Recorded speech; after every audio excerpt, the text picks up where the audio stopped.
Assalamualaikum warahmatullahi wabarakatuh. Anak-anak sekalian, hari ini kita akan belajar tentang materi sistem gerak pada manusia. Oke, seperti yang kita ketahui bahwa salah satu ciri dari makhluk hidup adalah bergerak. Kita tahu bahwa manusia bergerak, hewan bergerak, begitu juga tumbuhan. Tumbuhan bergerak. Namun yang akan kita bahas hari ini adalah sistem gerak pada manusia. Oke, langsung saja anak-anak. Perhatikan gerakan tangan Bapak. Perhatikan. Ada pertanyaan, komponen apa saja yang berpengaruh pada gerakan tangan Bapak ini?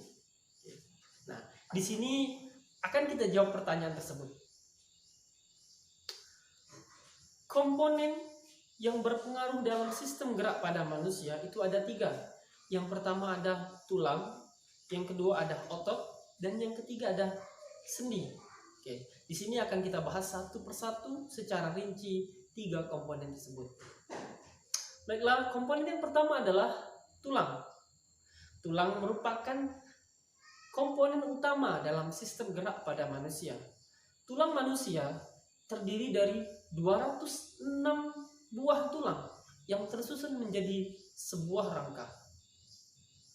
Selain berperan dalam sistem gerak pada manusia, tulang juga memiliki beberapa fungsi, yaitu antara lain yang pertama, fungsi tulang untuk memberi bentuk tubuh. Oke, Bapak contohkan seperti ini. Bayangkan jika muka kita itu tidak memiliki tengkorak, tulang tengkorak, maka apa yang akan terjadi? Mungkin akan seperti balon yang memiliki mata dan hidung. Bulat, ya, tidak ada bentuk muka. Maka dari itu, tengkorak ini memberikan bentuk tubuh dari muka kita. Begitu juga dengan tubuh yang lainnya, seperti tangan, kaki, dan lain-lainnya. Jika tidak ada tulang, bayangkan tangan ini tidak ada tulang, maka mungkin bentuknya bukan seperti tangan. Mungkin cuma seperti seonggok daging, seperti daging yang dijual-jual di pasar. Oke. Fungsi yang berikutnya dari tulang adalah untuk menopang tubuh manusia. Oke, di sini Bapak contohkan sebuah tenda. Kita lihat, sebuah tenda yang tidak memiliki rangka, maka apa yang terjadi? Tenda tersebut tidak akan bisa berdiri tegak. Kamu lihat, jika tenda tersebut memiliki rangka, maka dia bisa berdiri tegak. Nah, begitu juga dengan tulang manusia. Tulang manusia itu fungsinya untuk menopang tubuh manusia sehingga kita bisa berdiri. Kalau tidak ada tulang, tidak mungkin manusia akan berdiri. Selanjutnya fungsi dari tulang yaitu alat gerak pasif. Oke, di sini Bapak kasih tahu sedikit. Ada 2 jenis alat gerak.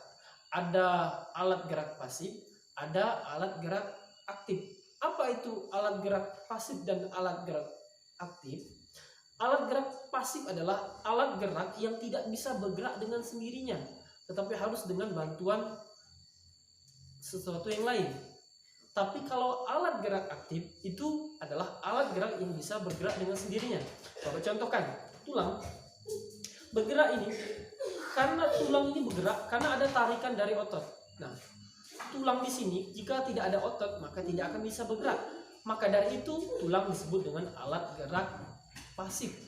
Sedangkan otot adalah alat gerak aktif. Oke. Fungsi dari tulang yang selanjutnya adalah untuk melindungi organ dalam.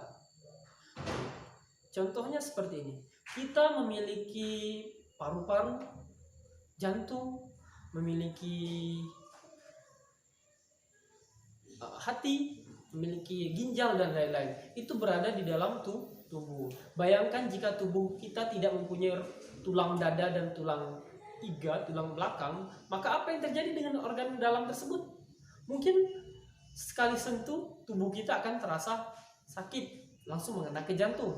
Disentuh lagi orang lain akan langsung mengena ke paru-paru. Maka dari itu fungsi tulang adalah melindungi organ dalam tubuh.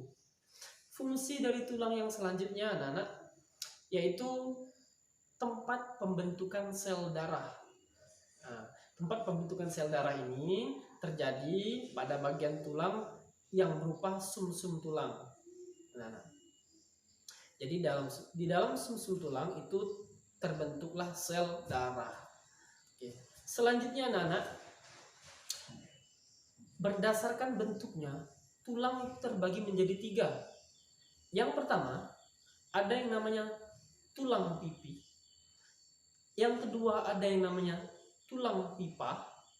Dan yang ketiga tulang pendek.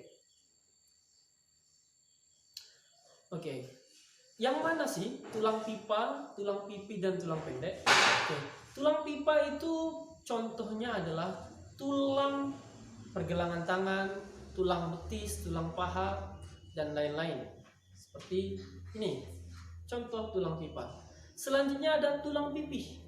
Tulang pipi adalah tulang yang berbentuk pipih, gepeng. Nah, contohnya adalah tulang tengkorak.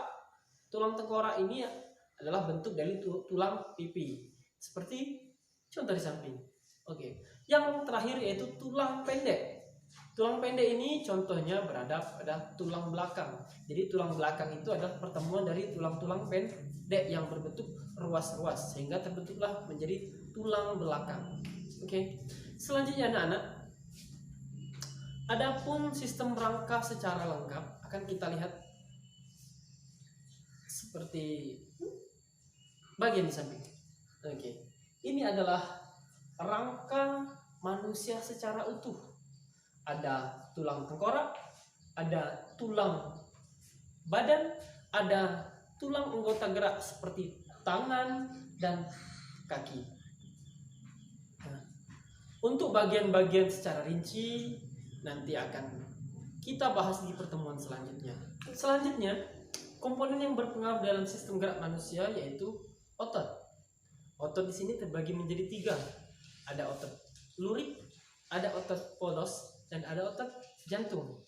Dari ketiga otot ini, ada 2 otot yang sangat berpengaruh dalam gerakan manusia, yaitu otot lurik dan otot polos. Apa sih otot polos, otot lurik, dan otot jantung? Kita akan bahas satu persatu. Yang pertama yaitu otot lurik. Otot lurik ini adalah otot yang menempel di rangka manusia. Contohnya otot yang ada di tangan, otot yang ada di kaki, otot yang ada di tubuh dan muka. Itu semua adalah contoh dari otot lurik. Otot lurik ini bekerja itu atas perintah otak dan bekerja secara sadar menurut kemauan kita. Kita contohkan. Jadi misal ini, ketika otot lurik bergerak, itu kita yang memerintahkan, kita yang mau. Jadi tidak bergerak secara sendiri. Itu otot lurik. Otot yang kedua yaitu otot polos. Otot polos itu seperti apa? Otot polos adalah otot yang berada pada organ dalam manusia.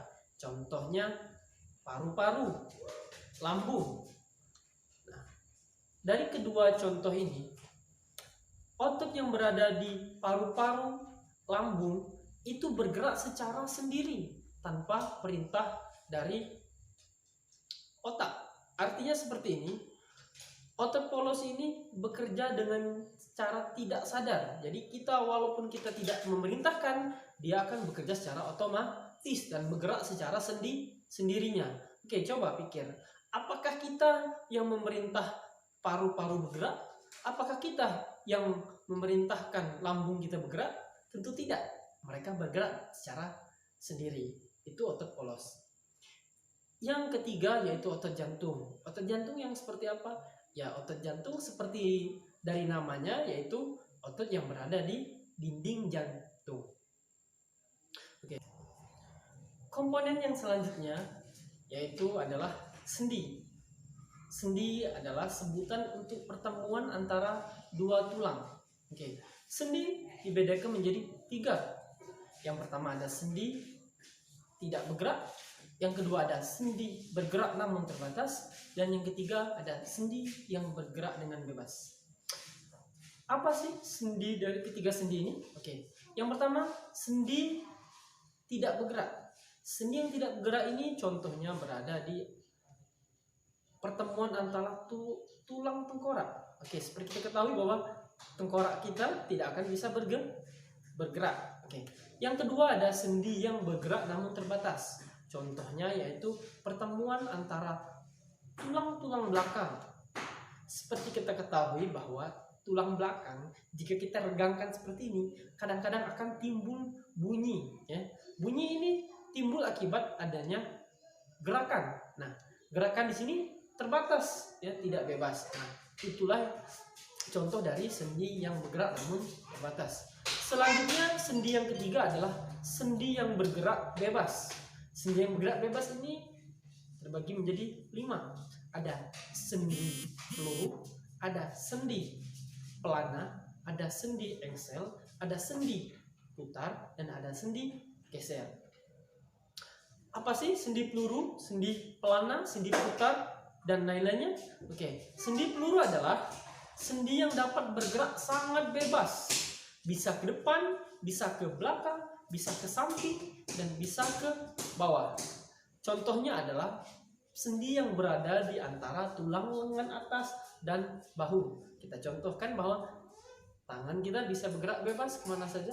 Oke. Karena di sini ada sendi yang namanya sendi peluru. Sendi yang kedua yaitu sendi engsel. Sendi engsel ini contohnya adalah sendi yang berada di siku dan lutut. Sendi ini bisa bergerak 2 arah, ke depan dan ke belakang. Yang ketiga, sendi yang ketiga yaitu sendi putar. Ini memungkinkan untuk gerakan memutar. Contohnya adalah sendi yang berada di tulang leher dan tulang tengkorak. Kita contohkan bahwa kepala kita bisa memutar, itu dikarenakan ada sendi putar di antara tulang kepala dan tulang leher. Selanjutnya, sendi yang keempat adalah sendi pelana.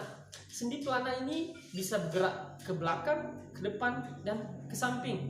Contohnya itu ada di pangkal ibu jari. Oke, kita ketahui bahwa gerakan ibu jari ke depan, belakang, samping. Itu adalah sendi pelana. Dan yang terakhir adalah sendi geser.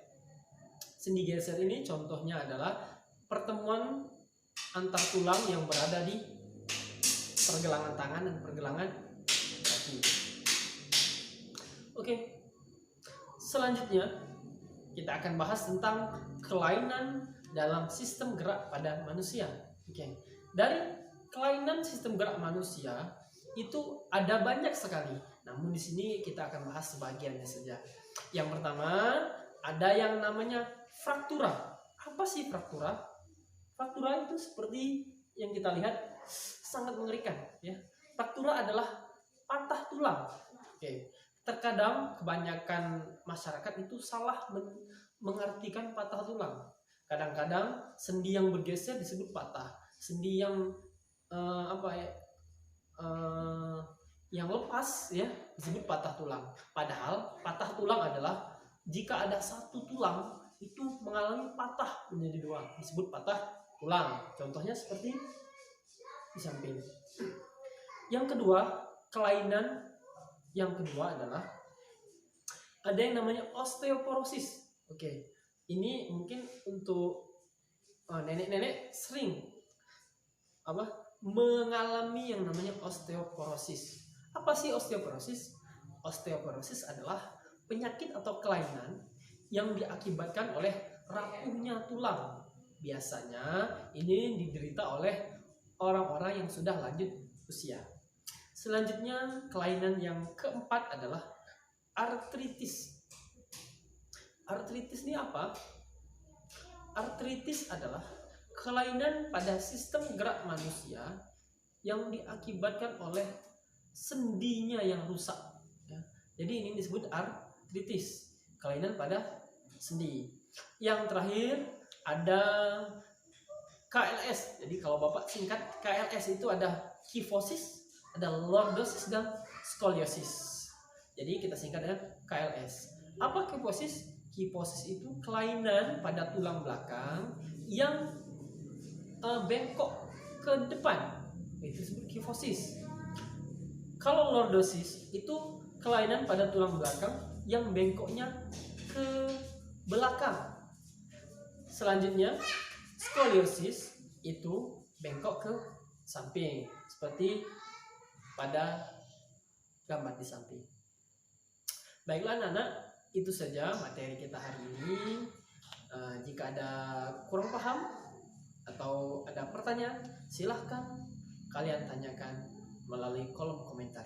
Oke, Assalamualaikum warahmatullahi wabarakatuh.